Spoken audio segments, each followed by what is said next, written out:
네, 맞습니다.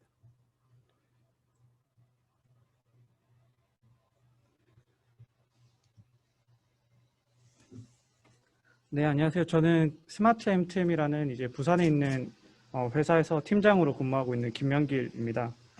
저는 금일 이제 항만물류상에서 실제 저희 회사가 부산항에 이제 납품을 했었던 서비스 사례와 더불어서 보안 허브, 한만공사 내 이제 보안팀과 협력해서 진행했던 사례에 대해서 조금 소개를 드릴까 합니다. 관련해서 최대한 좀 빠르게 진행할게요. 시간 임팩트가 좀 짧아가지고. 저희가 그 블록체인 같은 경우는 항상 서비스를 도입할 때 많은 고민을 받습니다. 언제 블록체인을 적용을 해야 되는가? 굳이 왜 블록체인을 적용을 해야 되는가? 라는 질문이 들어왔을 때 블록체인이 가질 수 있는 장점은 최대한 극대화를 하고 아까와 같은 단점들이 결국에 발생을 하게 되는데 이런 단점들을 어떻게 최소화할까에 이제 집중을 하게 됩니다. 결국은 블록체인 자체가 데이터에 대해 투명성과 불변성을 제공한다는 게 가장 큰 특징인데요. 이 데이터 자체에 대한 신뢰성이 중요한 그런 서비스에서만큼은 블록체인의 장점을 언제든지 극대화를 할 수 있고요. 특히나 이제 데이터가 사라지면 안 되거나 감사가 필요하거나 추적이 필요하거나 오히려 공개됨으로써 뭔가 신뢰성을 더 얻을 수 있거나 하는 환경이라고 하면은 블록체인을 적용했을 때 얻을 수 있는 장점이 어마어마합니다. 물론 이제 그런 도메인들이 좀 한정이 되어 있기는 합니다. 예를 들면 가장 대표적인 도메인들이 금융이나 물류, 유통 이런 부분들이 되겠고요. 특히나 이제 의료 정보 쪽이나 이런 이력이 중요한 쪽에도 블록체인이 많이 활발히 이용은 되는데 그런 부분이 이제 민감한 정보들이 있다 보니까 익명화 기술이나 또는 뭐 오프체인 같은 여러 사이드 채널을 운영하는 그런 기술들이 요구는 됩니다. 사실 이 특징들 말고도 그 가장 중요한 좀 많이 사용되는 이제 방법 중 하나가 효율성입니다. 블록체인이 원래 구축을 하게 되면 기존 레거시 시스템보다 막 복잡하고 구현이 어렵고 돈이 많이 들고라고 생각을 할 수 있는데 기존 시스템만으로 여러 운영 주체가 레거시 시스템을 운영하고 있는데 이 운영하고 있는 레거시 시스템들을 만약에 마이그레이션을 해야 된다라고 하면 상당히 많은 비용이 요구가 됩니다. 이런 부분에 있어서는 애초에 차라리 블록체인으로 새롭게 구축을 하고 이 블록체인을 통해서 레거시 시스템이 연동이 된다면 훨씬 더 적은 비용으로 구축을 할 수 있고요. 실제로 저희가 이제 항만에 납품하게 된 계기도 그런 부분들이 있습니다. 간략하게 일단 서비스에 들어가기 전에서 그 블록체인의 철학에 대해서 조금 말씀을 드려야 될 것 같습니다. 아까 앞에 강의처럼 이제 하이퍼레저 패브릭을 베이스로 저희도 구축을 했는데 이 패브릭이 왜 사용이 되냐 그리고 여러분들이 처음 블록체인을 접하시는 분들이 가장 크게 착각하는 부분이 뭐냐에 대해서 말씀을 좀 드리면 블록체인은 뭐 탈중앙화라는 말을 많이 사용합니다. 디센트럴라이즈드라는 표현을 사용을 하고요. 근데 아까처럼 이제 운영 노드가 필요하게 되거든요. 하이퍼레저 패브릭 같은 경우. 운영 노드가 필요한 게 과연 탈중앙화인가? 라는 관점에 대해서 항상 의문이 제기되고 구조적으로 정의가 진행이 되고 있습니다. 최근에 들어서 작년부터 올해까지는 블록체인의 구조들이 좀 많이 정의가 되어 왔고요. 논의가 되어 왔는데 좀 확정이 되어지고 있습니다. 사실 한 재작년 블록체인 자체가 최근에 나왔기 때문에 뭐 재작년까지만 하더라도 뭐 컨소시엄 블록체인이나 뭐 프라이빗 블록체인이 따로 나눠져 있거나 했는데 최근에 들어서는 이제 컨소시엄 블록체인 자체가 그냥 프라이빗 블록체인의 정의에 속해 있고요. 크게는 일단 두 가지로 먼저 나눕니다. 암호화폐로 시작했던 퍼블릭 블록체인과 이후에 운영 노드에 요구가 생기면서 운영 노드가 들어가게 되는 한마디로 검증된 기관들만 들어가게 되는 약간 사설만 개념의 프라이빗 블록체인이 등장을 합니다. 근데 이 프라이빗 블록체인이 아니라 퍼블릭 블록체인에서도 운영 노드가 필요한 경우가 생기게 된 거죠. 그래서 그때부터 프라이빗 블록체인이라는 개념이 조금 분할이 되기 시작합니다. 이 퍼미션리스와 퍼미션드라는 개념이 들어가면서요. 퍼블릭 블록체인인데 퍼미션드한 구조를 가지기도 하고 프라이빗 블록체인인데 퍼미션드한 구조를 가지기도 합니다. 이거에 대해서 하나하나씩 살펴보도록 하겠습니다. 일단 퍼블릭인데 퍼미션리스한 부분입니다. 일단 퍼블릭 블록체인이라는 것 자체가 원장을 누구나 획득할 수 있고요. 트랜잭션을 원장에 업데이트는 할 수 없지만 트랜잭션을 요청은 할 수 있다가 이제 퍼블릭 블록체인의 특징이라고 보시면 됩니다. 한마디로 이 블록체인에 대한 리드에 대한 권한이 되겠죠.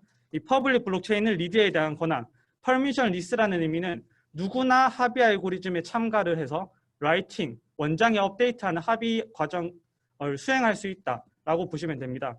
그래서 퍼블릭의 퍼미션리스라고 하면 누구나 참가해서 누구나 원장을 업데이트할 수 있는 과정에 참가를 할 수 있는 거죠.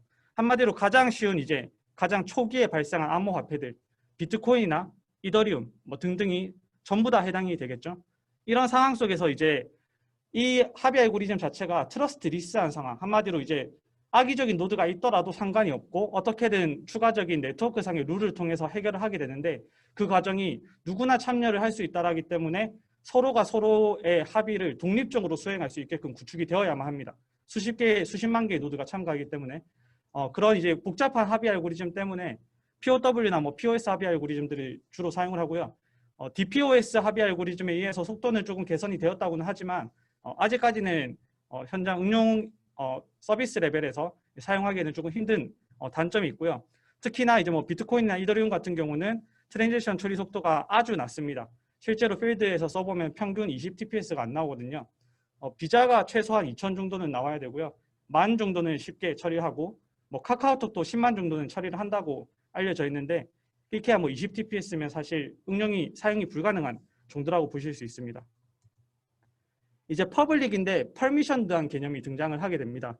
가장 대표적인 게 여러분들이 아실 만한 암호화폐는 리플이 해당됩니다. 리플은 보상 정책이 없습니다. 한마디로 채굴 자체가 없고요. 채굴을 하지 않습니다.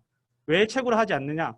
굳이 POW, POS 같은 복잡한 합의 알고리즘을 쓸 필요가 없는 거죠.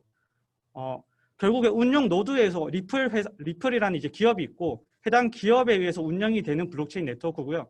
해당 기업이 검증 프로세스를 통해서 은행과 같은 검증 기관들을 뽑아냅니다. 이 뽑아낸 이 검증 기관들끼리만 합의를 수행하거든요. 결국에 그 운영하는 은행 노드들이 자신들의 리소스를 투자를 해주기 때문에 검증이 되었기 때문에 굳이 복잡한 합의 알고리즘 없이 자기들 간의 PBFT 기반의 또는 뭐 그 BFT 베이스의 합의 알고리즘이나 CFT 베이스의 합의 알고리즘을 통해서 자기들끼리 이제 합의를 보는 거죠. 이거는 그냥 기존의 분리 시스템과 유사합니다. 그런 형태로 운영이 되기 때문에 트랜잭션 처리 속도가 레거시 시스템에 유사할 정도로 빠를 수 있고요. 퍼미션드라고 하면. 물론 단점은 아까 말씀드렸다시피 탈중앙화의 개념에서 벗어나기 시작합니다. 퍼미션드 구조 자체가 운영 노드가 필요하기 때문에 센트럴라이즈드 되어 있다라고 본다면 그렇다라고 이야기를 할 수 있습니다. 하지만 이제 검증 기관들이 분산화되어 있고 합의가 되기 때문에 분산화되어 있다라는 측면, 디스트리뷰티드 되어 있다는 특징은 전혀 사라지지 않고 디스트리뷰트 되어 있는 기관들끼리도 공유가 되고 있다라는 그런 부분이 이제 블록체인의 특징을 그대로 가지고 가고 있다고 볼 수 있습니다. 그 다음 소개해드릴 건 이제 프라이빗인데 퍼미션 리스한 상황입니다. 사실 이 프라이빗하고 퍼미션 리스한 거는 거의 없습니다. 이게 왜 그러냐면 프라이빗 블록체인 자체가 검증된 기관만이 참여해서 사설망을 구축하는 건데요.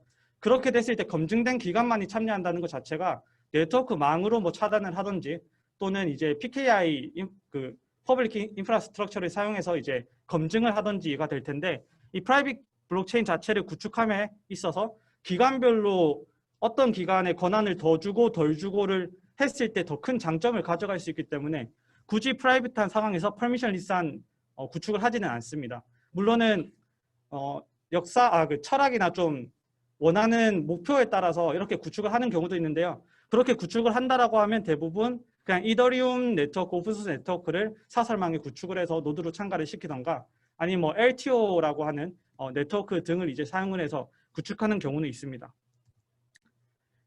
최근에 이제 거의 대부분의 응용 서비스나 뭐 저희 과업이 됐던 과제가 됐던 또는 그 DID가 되었던 대부분의 이제 서비스에 접목이 되고 있는 블록체인 응용 서비스의 이제 구조는 사실 이 프라이빗의 퍼미션드 구조입니다.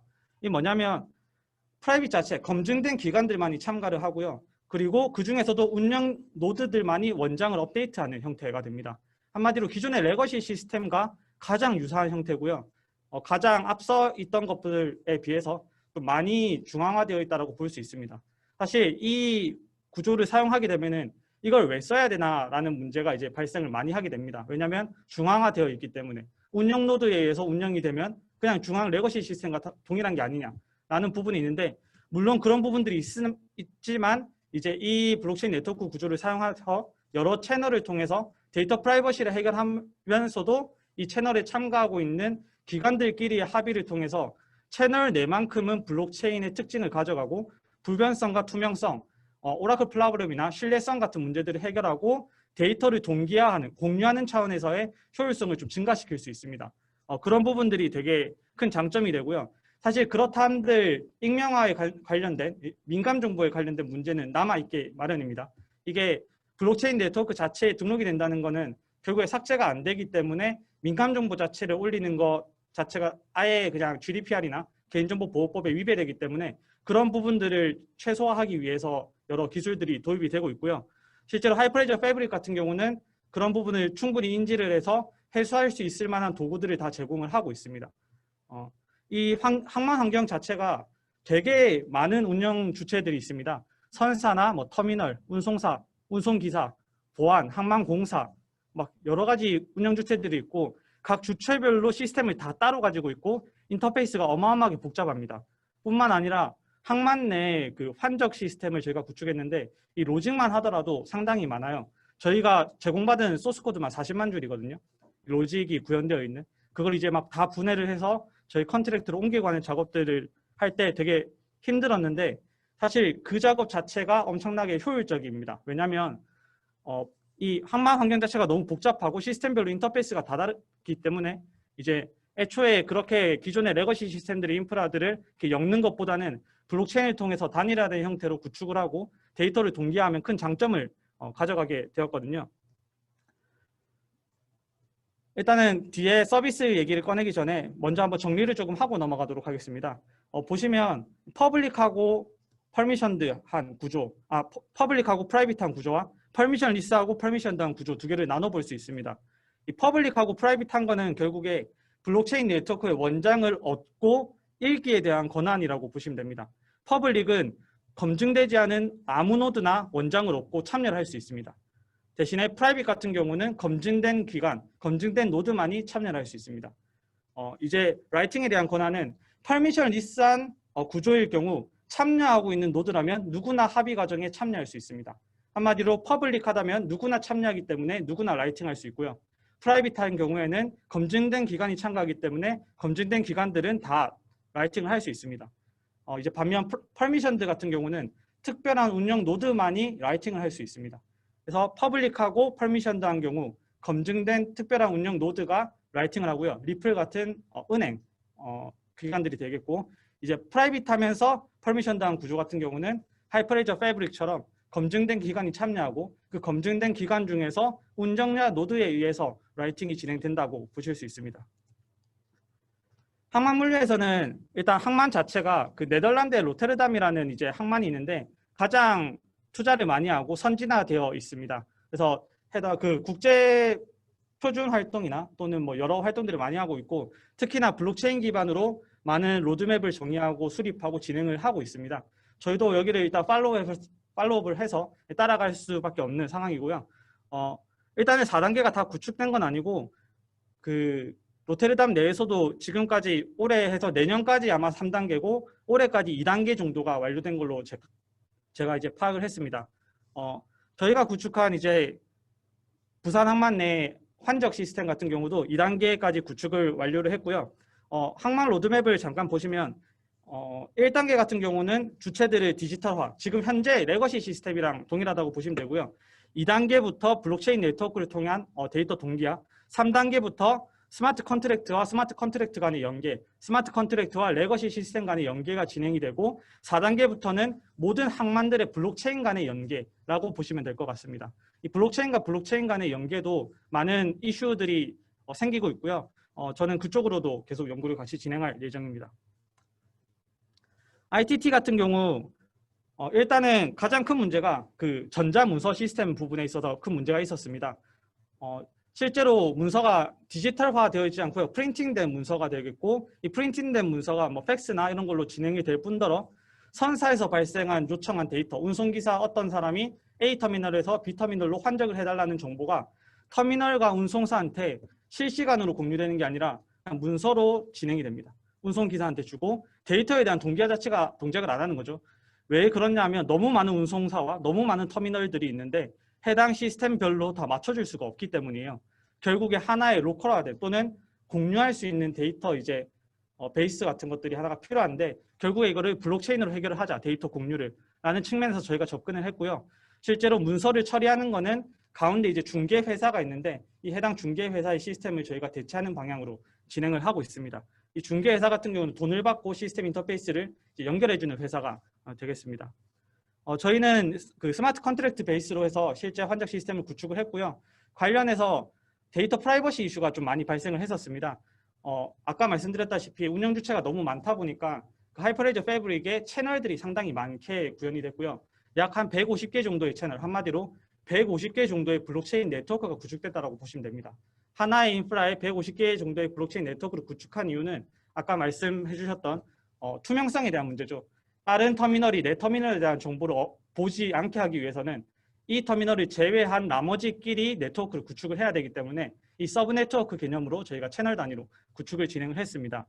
이후에 이제 트랜지션 고속화를 위해서 채널 자체를 좀 병렬화하는 데이터의 독립성에 따라서 데이터별로 채널을 좀 병렬화하는 작업들도 진행을 좀 했고요. 뭐 관련해서 좀 디테일한 부분은 사실 좀 뺐는데 궁금하시면 나중에 물어보시면 제가 답변 드리도록 하겠습니다. 이거 외에도 이제 보안 측면으로 저희가 항공사랑 같이 진행하는 부분이 있는데요. 블록체인 사업이 내년에 아마 좀 많이 확장될 거예요. 과업들이 많이 나오고 서비스들이나 사업들이 많이 나오게 될 텐데 특히나 그중에서 좀 실제 서비스와 완전 맞닿은 부분이 DID 개념입니다.